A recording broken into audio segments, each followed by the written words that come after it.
Sanibonani balingani mabhungu namatshitshi. Igama lami nginguSpooky N isiZulu. Namhlanje senza imisho. Iyini imisho? Imisho iyizingcezu zenkulumo ezihlanganiswe ndawonye. Uma ungazazi izingcezu zenkulumo, kusho ukuthi awuzukuyazi imisho, ngisho singakufundisa size sikhale.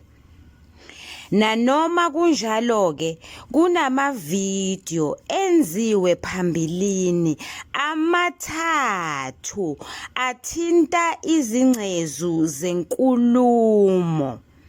Uma nje ungaya kule channel ethi The Curriculum Breakdown, uzothola amavidiyo amathathu. Eyokuqala ikhuluma ngezingcezu zenkulumo part 1, eyesibili ikhuluma ngezingcezu zenkulumo part 2, bese kuba khona ekhuluma ngesichasiso kanye nendaba echazayo. Ungakhohlwa ukusubscribe. Zingakhi izinhlobo zemisho? Zintathu. Umusho oqondile noma omkhulu, umusho ombaxa noma onxube, umusho omagatsha noma omagatshagatsha. Onjani umusho oqondile noma omkhulu? Umusho wodwa. Onjani umusho ombaxa noma onxube? Imisho emibili. Onjani umusho omagatshagatsha noma omagatsha? Imisho emithathu kuya kwengaphezulu. Ake siphume esiZulwini siye kwezinye izifundo. In agricultural sciences, we say a pig has a simple stomach, hence it has only one stomach. So is a human being in life sciences because it's only one. In agricultural sciences again, a cow has two stomachs. The first one is called a simple stomach. The second one is called a compound stomach.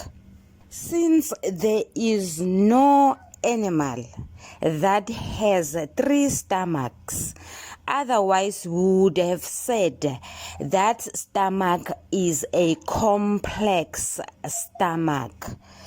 I hope this analog is going to assist you to be able to make a connection between what we have in languages and what we have in other subjects. Asiphumeni esingisini nakwezinye izifundo. Okwethu isiZulu.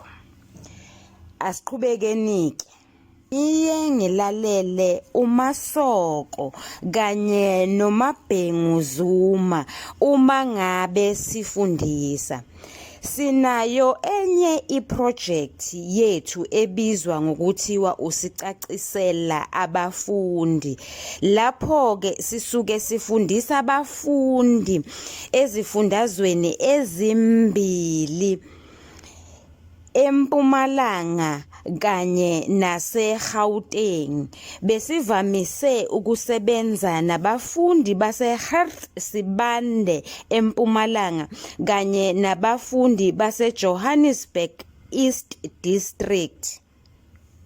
oMasoko kanye noMabhengu Zuma bebaye bathi imisho ifana nse nesihlahla.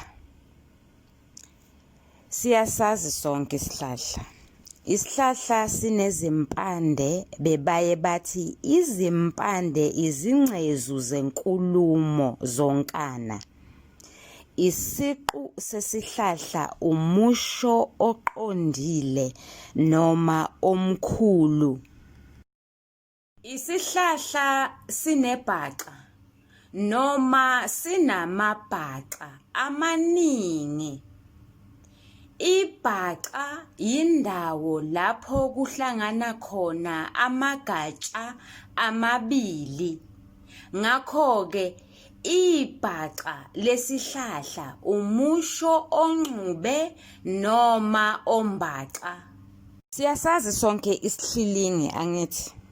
Loko ngolimi engingalwazi noma luyisisuthu kuthiwa yiketi. Siyayazi iketi angithi.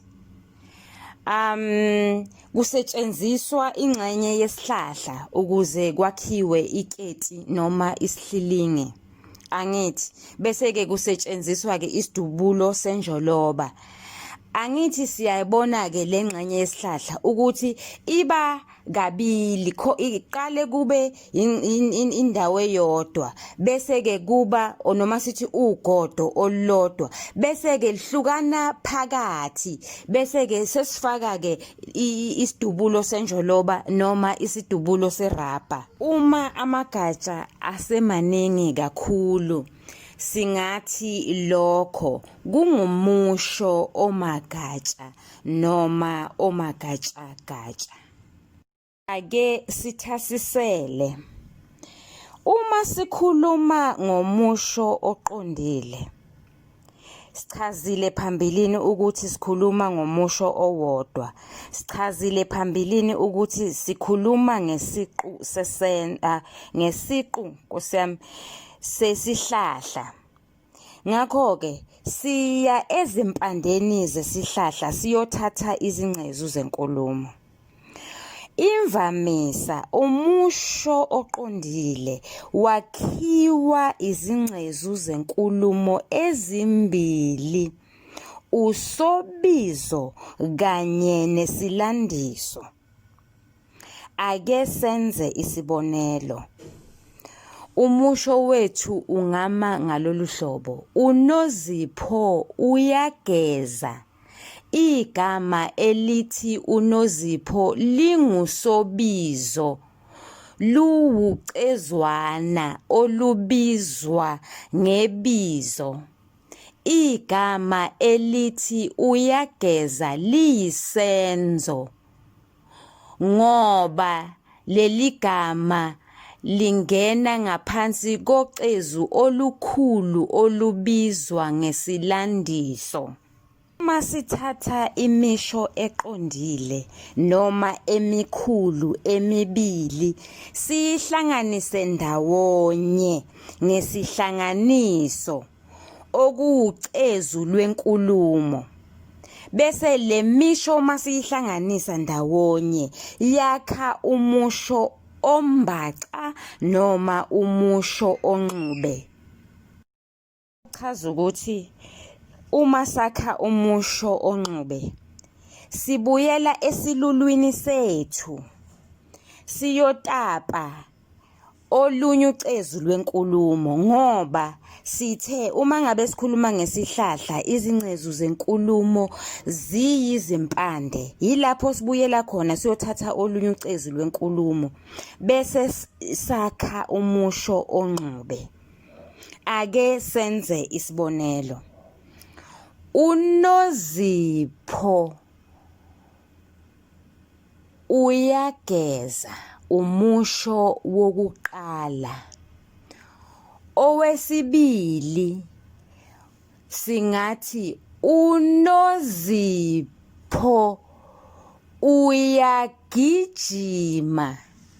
Lingane mabhungu namatshitshi kuthi angihleke ngoba akekho umuntu owathi egeza ebe egijima.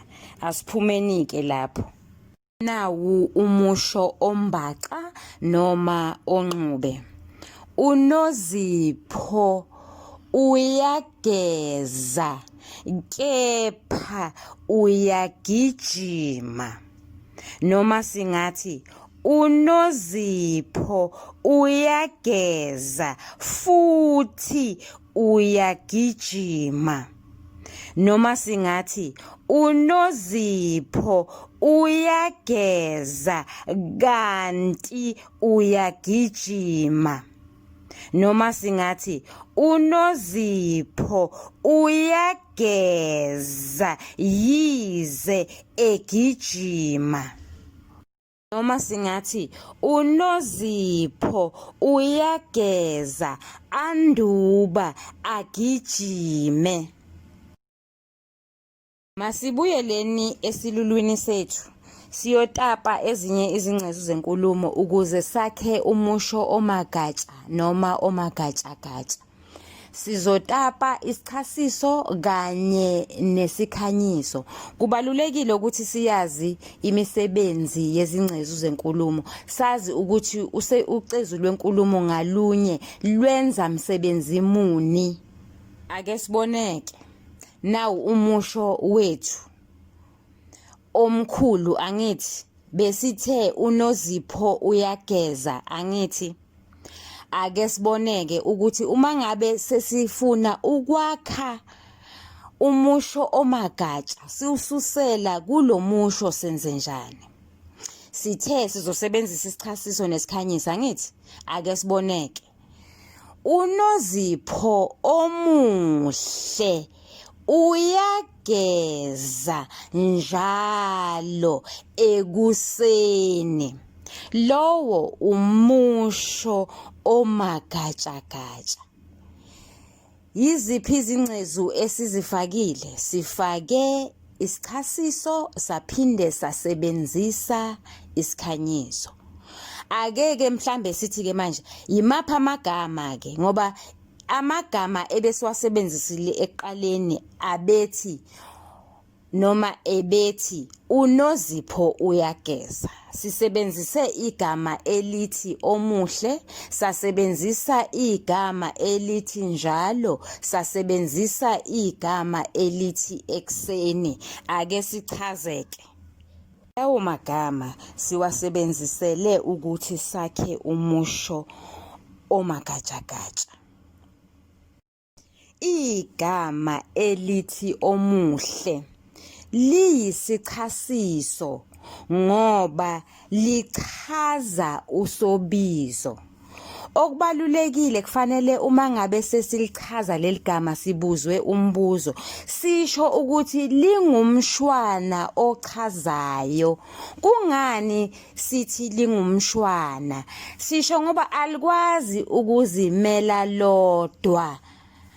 Angeke nje uqhamuke manje uthi omuhle na kanjani kuzoba nemibuzo. Ngizobuza ukuthi ukhuluma ngobani. Ngakho ke ngoba singeke salisebenzisa lihamba lodwa kufanele lihambe nosobizo lowo elimchazayo. Ngakho ke sithi lingumshwana ochazayo. Igama elithi njalo lingumshwana okhanyisayo. Angeke legama uthi lingumusho ngoba angeke lasebenza lihamba lodwa, lingeke lanikeza umqondo ophelele. Lingumshwana okhanyisayo. Igama elithi ekuseni nalo lingumshwana okhanyisayo. Ngiyathemba nihlomulile. Uma ngabe nifuna ukubuza imibuzo seniyobuza ke. Asibonge ningakhohlwa ukusubscribe. Okuzolandela ke manje iphepha lokuqala. Ake ngisho kanjalo ngiyezwakala nje ake ngiyibeke ngalohlobo. Okuzolandela ke manje sizosebenzisa isibonelo sombuzo wesihlanu ephepheni lokuqala.